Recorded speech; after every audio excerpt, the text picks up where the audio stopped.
ఈ వీడియోలో 2025 ఏప్రిల్ 1, 2, 3 తేదీల్లో గల ముఖ్యమైన కరెంట్ అఫైర్స్ ఉన్నవి. మీరు ఎక్కడ స్కిప్ చేయకుండా ఈ వీడియోని చివరి వరకు చూడండి. ఇటీవలే కేంద్ర ప్రభుత్వం నేషనల్ జీన్ బ్యాంక్ NGB ఏర్పాటును ప్రకటించింది. ఇది భారతదేశంలోని ఎన్నో నేషనల్ జీన్ బ్యాంక్ అవుతుంది. ఆన్సర్ ఆప్షన్ బి, రెండవ జీన్ బ్యాంక్.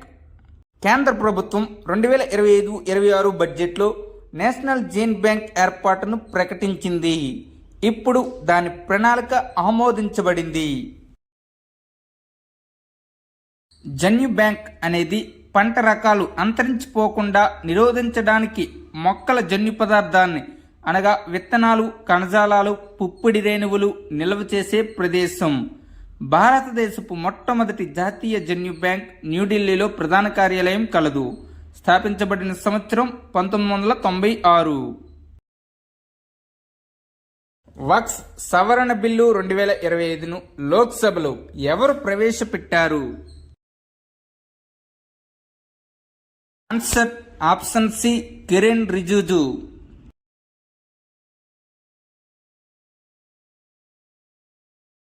మైనారిటీ వ్యవహారాల మంత్రి కిరణ్ రిజిజు 2వ తేదీ ఏప్రిల్ 2025న లోక్సభలో వక్ఫ్ సవరణ బిల్లు 2025ను ప్రవేశపెట్టారు. ఈ బిల్లు వక్ఫ్ బోర్డు ఆస్తులను చట్టపరమైన పరిధిలోకి తీసుకురావాలని ప్రతిపాదిస్తుంది. ఇది ముస్లిం వక్ఫ్ చట్టం 1923 మరియు వక్ఫ్ చట్టం 1995లను సవరించడం లక్ష్యంగా పెట్టుకుంది. 1950లలో వక్ఫ్ ఆస్తులను చూసుకోవడానికి చట్టబద్ధంగా ఒక సంస్థను సృష్టించాల్సిన అవసరం ఏర్పడింది. దీనికోసం 1954లో వక్ఫ్ చట్టం పేరుతో ఒక చట్టం చేయబడింది మరియు సెంట్రల్ వక్ఫ్ కౌన్సిల్ కోసం నిబంధన చేయబడింది. ప్రస్తుతం దేశవ్యాప్తంగా దాదాపు 32 వక్ఫ్ బోర్డులు ఉన్నాయి. ఇవి వక్ఫ్ ఆస్తులను నమోదు చేసి నిర్వహిస్తాయి. బీహార్తో సహా అనేక రాష్ట్రాల్లో షియా మరియు సున్నీ ముస్లింలకు వక్ఫ్ బోర్డులు వేరుగా ఉన్నాయి. సెంట్రల్ వక్ఫ్ కౌన్సిల్ మొదటిసారిగా 1964లో ఏర్పడింది. మయన్మార్ను తాకిన వినాశకరమైన భూకంపం నేపథ్యంలో సహాయ చర్యలను వేగవంతం చేయడానికి భారతదేశం ఏ ఆపరేషన్ను ప్రారంభించింది? ఆన్సర్ ఆప్షన్ సి, ఆపరేషన్ బ్రహ్మ. వినాశకరమైన భూకంపం తరువాత మయన్మార్లో సహాయ మరియు రక్షణ కార్యకలాపాలను వేగవంతం చేయడానికి భారతదేశం ఆపరేషన్ బ్రహ్మ కింద 2 నావికాదళ నౌకలను పంపింది. ఇటీవలే విశ్వ వైద్య దివ్యాంగ బంధు పురస్కారం ఎవరికి లభించింది?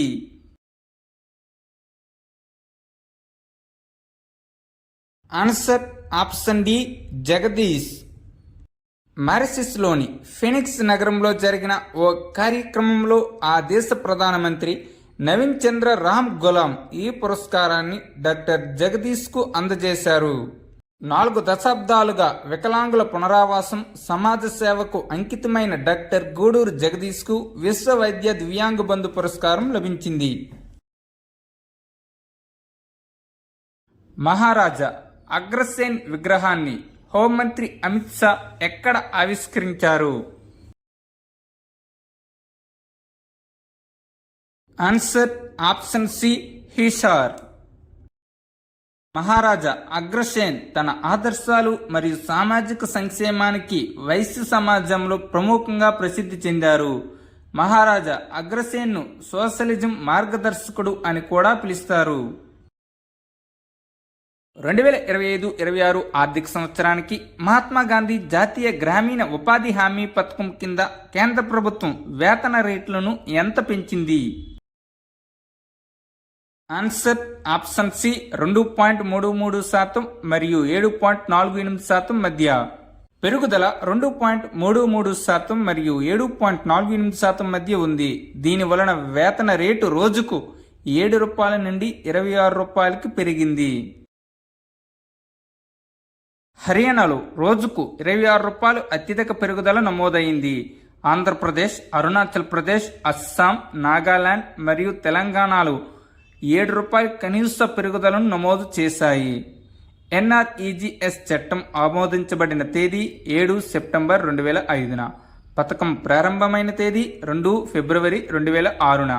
మొదట్లో దీని పేరు జాతీయ గ్రామీణ ఉపాధి హామీ చట్టం ఎన్ఆర్ఈజీఏ. తర్వాత దీనికి పేరు పెట్టారు మహాత్మా గాంధీ జాతీయ గ్రామీణ ఉపాధి హామీ చట్టం. నీతి ఎన్కేర్ స్టేట్స్ ఎకనామిక్ ఫోరం పోర్టల్ను ఇటీవల ఎవరు ప్రారంభించారు? Answer option D Nirmala Sitharaman. దీనిని national council of applied economic research సహకారంతో నీతి ఆయోగ్ అభివృద్ధి చేసింది. దీని యొక్క లక్ష్యం ఈ పోర్టల్ రాష్ట్ర ఆర్థిక విషయాలపై ప్రామాణిక గణాంకాలను అందిస్తుంది. ఇది రాష్ట్ర రుణ నిర్వహణ మరియు ఆదాయాన్ని సమర్థవంతంగా మెరుగుపరచడంలో సహాయపడుతుంది. దీనిలో 1990-91 నుండి 2022-23 వరకు రాష్ట్ర ఆర్థిక డేటా అందుబాటులో ఉంటుంది. National council of applied economic research భారతదేశపు పురాతన మరియు అతిపెద్ద స్వతంత్ర ఆర్థిక విధాన పరిశోధన థింక్ ట్యాంక్. దీని యొక్క నిర్మాణం 1956లో జరిగింది. దీని యొక్క ప్రధాన కార్యాలయం న్యూఢిల్లీలో కలదు. దీని యొక్క ప్రస్తుత చైర్మన్ నందన్ ఎం నిలేకిని. ఇటీవలే ఉగాది అవార్డు ఎవరికి లభించింది? Answer option B మైనాస్వామి.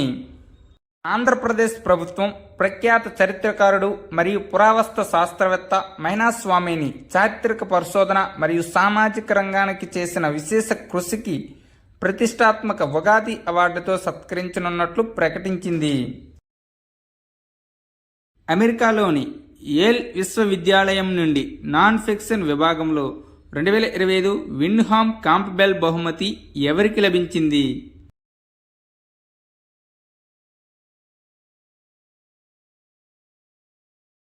Answer option ఏ రాణాదాస్ గుప్తా. అమెరికాకు చెందిన యేల్ విశ్వవిద్యాలయం నాన్ ఫిక్షన్ విభాగంలో 2025 విండ్హామ్ కాంప్బెల్ బహుమతిని భారత సంతతికి చెందిన ప్రఖ్యాత బ్రిటిష్ రచయిత రాణాదాస్ గుప్తా గెలుచుకున్నారు.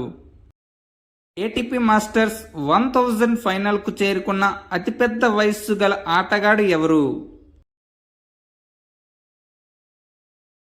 Answer option A Novak జోకోవిచ్.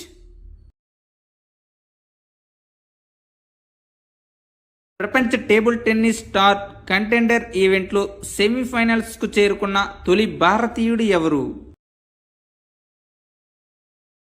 Answer option C Manav Tucker. 2025 Asia wrestling ఛాంపియన్షిప్లో భారతదేశం ఎన్ని పతకాలు గెలుచుకుంది? ఆన్సర్ ఆప్షన్ సి 10 పతకాలు గెలుచుకుంది. భారతదేశం ఇందులో 1 బంగారు, 3 రజత, 6 కాంస్యాలతో సహా 10 పతకాలు గెలుచుకుంది. మొత్తం పతకాల పట్టికలో భారతదేశం 8వ స్థానంలో ఉంది. 62 కిలోల విభాగంలో మనీషా బన్వాల్ భారతదేశం నుండి బంగారు పతకం గెలుచుకున్నారు. పతకాల పట్టికలో మొదటి స్థానం ఇరాన్, 2వ స్థానం జపాన్, 3వ స్థానం నార్త్ కొరియా ఉన్నాయి. 2025 ఆసియా రెజ్లింగ్ ఛాంపియన్షిప్ 2025 మార్చి 25 నుండి 30 వరకు జోర్డాన్లోని అమ్మన్లో నిర్వహించబడింది. ఇది 21వ ఎడిషన్. దీన్ని నిర్వహించింది ఆసియన్ అసోసియేటెడ్ రెజ్లింగ్ కమిటీ. మొదటి ప్రపంచ బాక్సింగ్ కప్ 2025 ఏ దేశంలో జరుగుతుంది? Answer option D Brazil.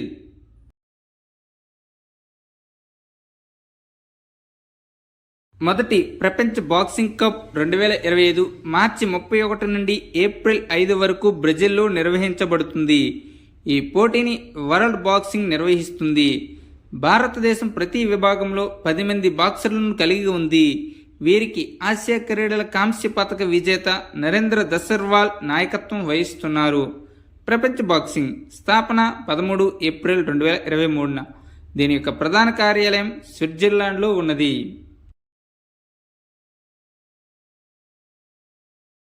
47వ జాతీయ జూనియర్ బాలికల హ్యాండ్బాల్ ఛాంపియన్షిప్ను ఎవరు గెలుచుకున్నారు? Answer option D Uttar Pradesh. ఫైనల్లో ఉత్తరప్రదేశ్ హిమాచల్ ప్రదేశ్ను ఓడించింది. హ్యాండ్బాల్లో ఒక జట్టులో 7 మంది ఆటగాళ్లు ఉంటారు.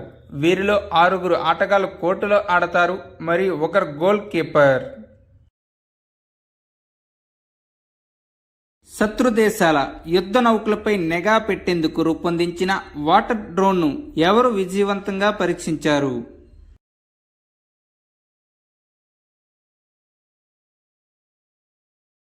Answer option C DRDO. నౌకదళ శాస్త్ర సాంకేతిక పరిశోధనా సంస్థ అభివృద్ధి చేస్తున్న high endurance autonomous under water vehicle ప్రయోగ పరీక్షను సరస్సులో నిర్వహించారు. 6 టన్నుల బరువు ఉండే ఈ వాటర్ డ్రోన్ పొడవు 9.75 మీటర్లు, గరిష్టంగా గంటకు 14 కిలోమీటర్ల వేగంతో ప్రయాణించగల సామర్థ్యం ఉన్న ఇది 300 మీటర్ల లోతు వరకు వెళ్ళగలదు. భూమిని ధ్రువం నుండి ధ్రువానికి కక్షలోకి చేర్చే మొట్టమొదటి మానవ అంతరిక్ష ప్రయాణాన్ని సాధించడానికి స్పేస్ ఎక్స్ ఏ మిషన్ను ప్రారంభించింది? Answer option B Fram 2.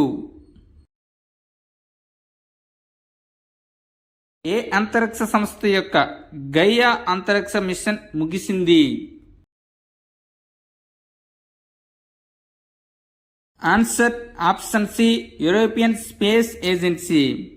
European space agency Gaia అనే అంతరిక్ష పరిశీలన మిషన్ను మూసివేస్తున్నట్లు ప్రకటించింది. దీని యొక్క ప్రారంభ తేదీ డిసెంబర్ 19, 2013. దీని యొక్క ప్రధాన ఉద్దేశ్యం నక్షత్రాలు మరియు ఇతర ఖగోళ వస్తువుల స్థానం మరియు కదలికల యొక్క ఖచ్చితమైన కొలతల ద్వారా విశ్వాన్ని మ్యాప్ చేయడానికి దీనిని రూపొందించారు.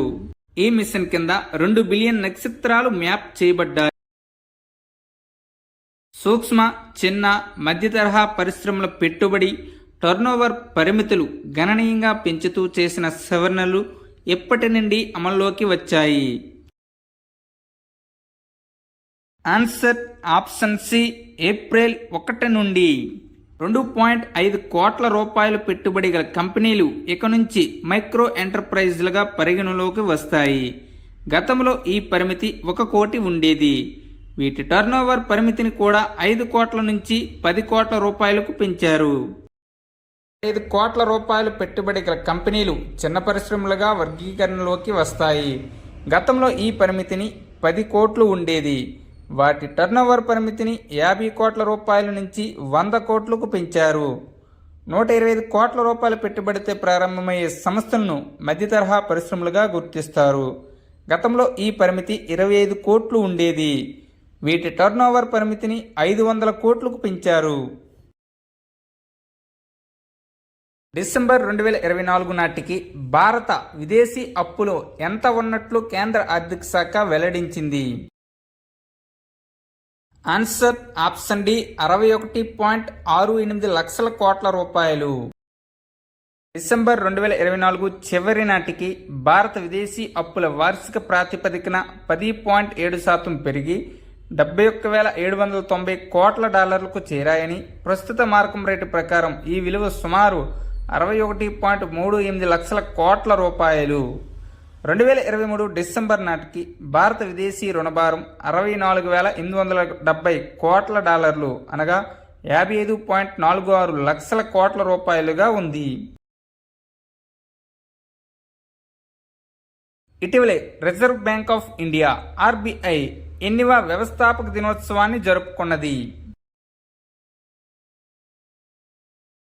ఆన్సర్ ఆప్షన్ బి 90వ వ్యవస్థాపక దినోత్సవం. ప్రతి సంవత్సరం ఏప్రిల్ 1న ఆర్బీఐ తన వ్యవస్థాపక దినోత్సవాన్ని జరుపుకున్నది. ఈ సంవత్సరం ఆర్బీఐ 90వ వ్యవస్థాపక దినోత్సవాన్ని జరుపుకున్నది. ఆర్బీఐ 1 ఏప్రిల్ 1935న స్థాపించబడింది. ఆర్బీఐ స్థాపన 1 ఏప్రిల్ 1935. ఆర్బీఐ చట్టం 1934 ద్వారా హిల్టన్ యంగ్ కమిషన్ సిఫార్సుపై ఆర్బీఐ ఏర్పడింది. దీని యొక్క జాతీయకరణ 1 జనవరి 1949న జరిగింది. దీని యొక్క ప్రధాన కార్యాలయం ముంబై, మహారాష్ట్రలో ఉన్నది. ఆర్బీఐ ప్రస్తుత గవర్నర్ సంజయ్ మల్హోత్రా, మొదటి గవర్నర్ సర్ ఓస్బర్ట్ స్మిత్ 1 ఏప్రిల్ 1935 నుండి 30 జూన్ 1937 వరకు పనిచేశారు. భారతదేశ మొదటి గవర్నర్ మరియు ఆర్బీఐ యొక్క 3వ గవర్నర్ సిడి దేశ్ముఖ్ 11 ఆగస్టు 1943 నుండి 30 జూన్ 1949 వరకు పనిచేశారు. ఆస్ట్రేలియా ప్రభుత్వం ఆస్ట్రేలియా భారత్ సంబంధాల సలహా బోర్డుకు ఎవరిని నియమించింది? Answer option C, Steve Waugh. Australia మాజీ క్రికెటర్ మరియు కెప్టెన్ స్టీవ్ వాను ఆస్ట్రేలియా ప్రభుత్వం centre for Australia India relations advisory బోర్డుకు నియమించింది. స్టీవ్ వా 1997 నుండి 2004 వరకు ఆస్ట్రేలియా కెప్టెన్గా ఉన్నారు. ఇండియన్ బ్యాంక్స్ అసోసియేషన్ చైర్మన్గా ఎవరు నియమితులయ్యారు? Answer option A, Challa Srinivasulu Setty. Indian banks association రాబోయే ఆర్థిక సంవత్సరానికి State Bank of India chairman Challa Srinivasulu శెట్టిని కొత్త చైర్మన్గా నియమించింది. ఆయన ఎంవి రావు స్థానంలో నియమితులయ్యారు. 26 సెప్టెంబర్ 1946న ఇండియన్ బ్యాంక్స్ అసోసియేషన్ స్థాపించబడింది. న్యూ డెవలప్మెంట్ బ్యాంక్ అధ్యక్షురాలుగా తిరిగి ఎవరు ఎన్నికయ్యారు? Answer option B, Dilma Rousseff. NDB board ద్వారా 2030 వరకు న్యూ డెవలప్మెంట్ బ్యాంక్ అధ్యక్షురాలుగా బ్రెజిల్ మాజీ అధ్యక్షురాలు దిల్మా రౌసేఫ్ ఏకగ్రీవంగా తిరిగి ఎన్నికయ్యారు. 2015లో బ్రిక్స్ బ్యాంక్ స్థాపించబడింది. ఇటీవలి ప్రధాని మోదీ వ్యక్తిగత కార్యదర్శిగా ఎవరు నియమితులయ్యారు? Answer option A, Nidhi Tewari. Nidhi తివారీని పిఎంఓలో డిప్యూటీ సెక్రటరీగా నియమించారు. ప్రధానమంత్రికి ప్రధాన కార్యదర్శి డాక్టర్ పికే మిశ్రా, ప్రధానమంత్రికి ప్రధాన కార్యదర్శి 2వ వ్యక్తి శక్తికాంత్ దాస్, జాతీయ భద్రతా సలహాదారు Ajit Doval. Education and nutrition learn to eat well అనే నివేదికను ఎవరు విడుదల చేశారు?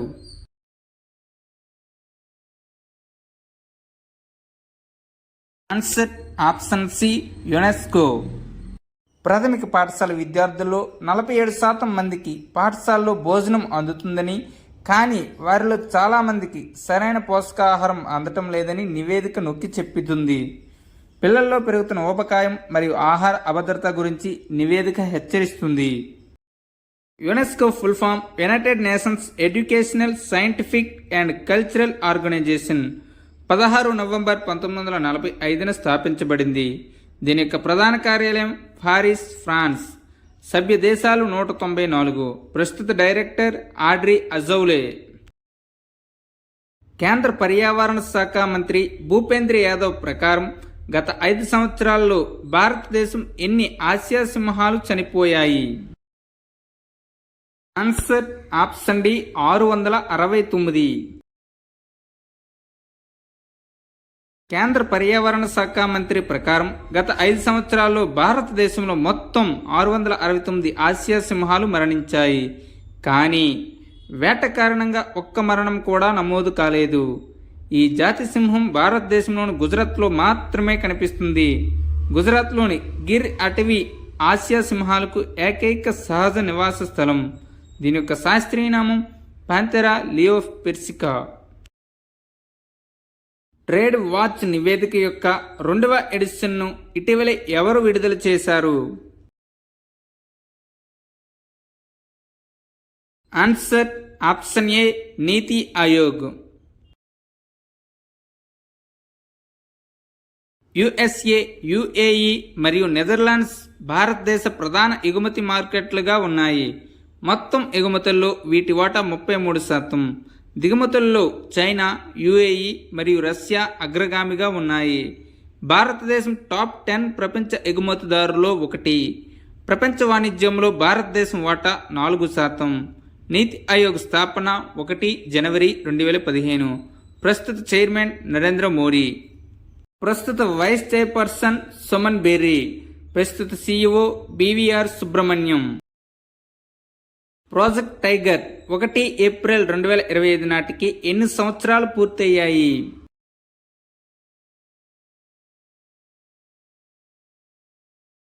ఆన్సర్ ఆప్షన్ బి 52 సంవత్సరాలు. ప్రాజెక్ట్ టైగర్ ఏప్రిల్ 1, 1973న ప్రారంభించబడింది. భారతదేశంలో మొట్టమొదటి టైగర్ రిజర్వ్ జిమ్ కార్బెట్. దీనిని ఏప్రిల్ 1, 1973న టైగర్ రిజర్వ్గా ప్రకటించారు. ఈ ప్రాజెక్ట్ కింద పులుల జనాభాను పెంచడానికి ప్రయత్నాలు జరుగుతాయి మరియు వాటి సహజ ఆవాసాలను కాపాడటానికి కృషి జరుగుతుంది. భారతదేశంలో పులుల జనాభా 2006లో కేవలం 1411 నుండి 2022 నాటికి 3682కి పెరిగింది. ప్రపంచంలోని అడవి పులుల్లో దాదాపు 75% భారతదేశంలోనే ఉన్నాయి. భారతదేశంలోని 18 రాష్ట్రాల్లో పులులు కనిపిస్తాయి. కైలాస సంకాలను భారతదేశ పులి మనిషి అని కూడా పిలుస్తారు. నాగార్జున సాగర్ శ్రీశైలం విస్తీర్ణ పరంగా భారతదేశంలోనే అతిపెద్ద టైగర్ రిజర్వ్. ప్రతి సంవత్సరం జూలై 29న ప్రపంచ పులుల దినోత్సవాన్ని జరుపుకుంటారు. ఇటీవలే మధ్యప్రదేశ్లోని మాధవ్ నేషనల్ పార్క్ భారతదేశంలో 58వ టైగర్ రిజర్వ్గా మారింది. 57వ టైగర్ రిజర్వ్ రతపాని, 56వది గురుఘాస్దాస్. ఏ రాష్ట్ర లేదా కేంద్రపాలిత ప్రాంతంలో ఫేస్ రికగ్నిషన్ సిస్టమ్ FRS కలిగిన CCTV కెమెరాలు ఏర్పాటు చేయబడతాయి? ఆన్సర్ ఆప్షన్ ఏ ఢిల్లీ. ఇది నేరస్తులను అరికట్టడం మరియు పౌరుల భద్రతను బలోపేతం చేయడం లక్ష్యంగా పెట్టుకుంది. FRS అనేది ఆర్టిఫిషియల్ ఇంటెలిజెన్స్ ఆధారిత సాంకేతికత. ఇది నేరస్తులను గుర్తించడంలో మరియు ట్రాక్ చేయడంలో చాలా ప్రభావవంతంగా ఉంటుంది. ఒక నేరస్తుడు కెమెరా ముందుకు వచ్చిన వెంటనే ఈ సాఫ్ట్వేర్ వెంటనే కంట్రోల్ రూమ్కు హెచ్చరికలు పంపుతుంది. హెచ్చరిక అందిన వెంటనే పోలీసులు చర్య తీసుకుని నేరస్తుడిని వెంటనే అరెస్ట్ చేయవచ్చు.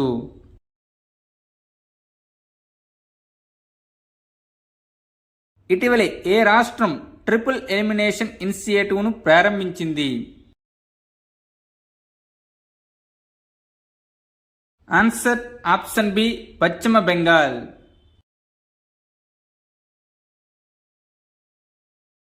దీని యొక్క లక్ష్యం తల్లి నుండి బిడ్డకు HIV, సిఫిలిస్ మరియు హెపటైటిస్ B సంక్రమణను తొలగించడం. ఈ ప్రాజెక్ట్ పశ్చిమ బెంగాల్ ప్రభుత్వం, విలియం J. క్లింటన్ ఫౌండేషన్ మరియు ప్రపంచ ఆరోగ్య సంస్థల సంయుక్త ప్రయత్నం. ఈ చొరవ ఏప్రిల్ 2024లో పైలట్ ప్రాజెక్ట్గా 4 జిల్లాల్లో కూచ్ బెహార్, రాంపుర్హాట్, సౌత్ 24 పరగణాలు మరియు డైమండ్ హార్బర్ ప్రారంభించబడింది. WHO ప్రధాన కార్యాలయం జెనీవా, స్విట్జర్లాండ్. దీని యొక్క నిర్మాణం 7 ఏప్రిల్ 1948. సభ్య దేశాలు 194. Director general Tedros Adhanom Ghebreyesus. పశ్చిమ బెంగాల్ రాజధాని కోల్కతా. Governor CV Anand Bose. ముఖ్యమంత్రి Mamata Banerjee.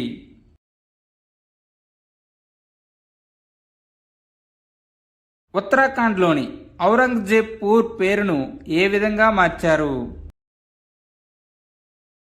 Answer option A Shivaji Nagar.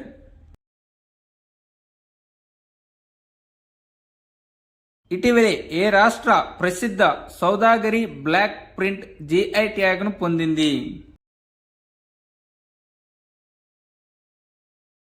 Answer option D Gujarat. వస్తువుల భౌగోళిక సూచికలు రిజిస్ట్రేషన్ మరియు రక్షణ చట్టం 1999. ఈ ట్యాగ్ 10 సంవత్సరాలు చెల్లుతుంది. దీనిని పునరుద్ధరించవచ్చు. మొదటి GI ట్యాగ్ డార్జిలింగ్ టీ 2004లో. ఈ రాష్ట్రంలో 13 పోలీస్ స్టేషన్ ప్రాంతాలు మినహా మొత్తం రాష్ట్రంలో AFSPA అమలు చేయబడింది? Answer option C Manipur. మణిపూర్లోని 13 పోలీస్ స్టేషన్ ప్రాంతాలు మినహా మొత్తం రాష్ట్రంలో సాయుధ దళాల ప్రత్యేక అధికారాల చట్టం AFSPA విధించినట్లు కేంద్ర హోం మంత్రిత్వ శాఖ ప్రకటించింది. అరుణాచల్ ప్రదేశ్ మరియు నాగాలాండ్లోని కొన్ని ప్రాంతాల్లో AFSPAను 6 నెలల పాటు పొడిగించారు. AFSPA అనగా armed forces special powers act. Naga తిరుగుబాటును ఎదుర్కోవడానికి ఈ చట్టం మొదట 1958లో రూపొందించబడింది. ఈ చట్టం ప్రకారం సాయుధ దళాలు వారెంట్ లేకుండా అరెస్ట్ చేయడానికి, శోధించడానికి మరియు బలవంతంగా ఉపయోగించుకునే అధికారాన్ని పొందుతాయి. ప్రస్తుతం అస్సాం, నాగాలాండ్, మణిపూర్ మరియు అరుణాచల్ ప్రదేశ్లోని కొన్ని ప్రాంతాల్లో AFSPA అమలులో ఉంది. జజ్జర్ బచోలి వన్యప్రాణుల అభయారణ్యం ఏ రాష్ట్రంలో చిరుతపులి సఫారీగా అభివృద్ధి చేయబడుతుంది? ఆన్సర్ ఆప్షన్ బి, పంజాబ్లో.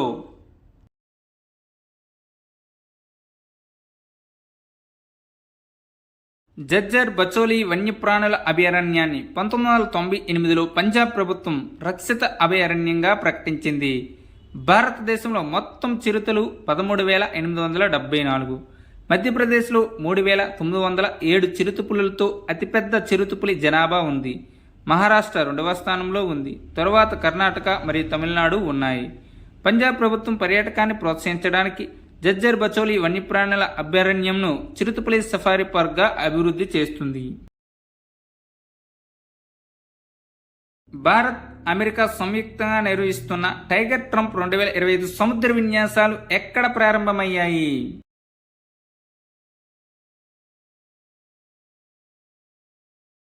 ఆన్సర్ ఆప్షన్ డి, విశాఖపట్నంలో. ఏప్రిల్ 1 నుండి 7 వరకు హార్బర్ ఫేజ్, ఏప్రిల్ 8 నుంచి 13 వరకు సీ ఫేజ్ విన్యాసాలు నిర్వహించనున్నారు. డ్రైవ్ టు విక్టరీ పుస్తక రచయిత ఈ క్రింది వారిలో ఎవరు?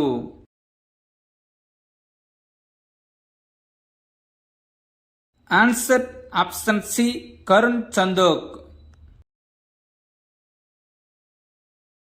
The great conciliator Lal Bahadur Shastri and the transformation of India అనే పుస్తక రచయిత ఎవరు?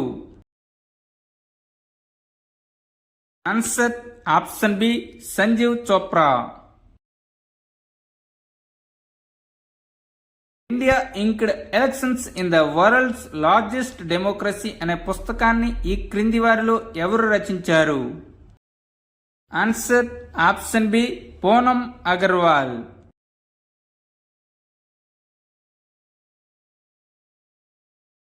ప్రపంచ ఆటిజం అవగాహన దినోత్సవం 2025 ఏ తేదీన జరుపుకుంటారు?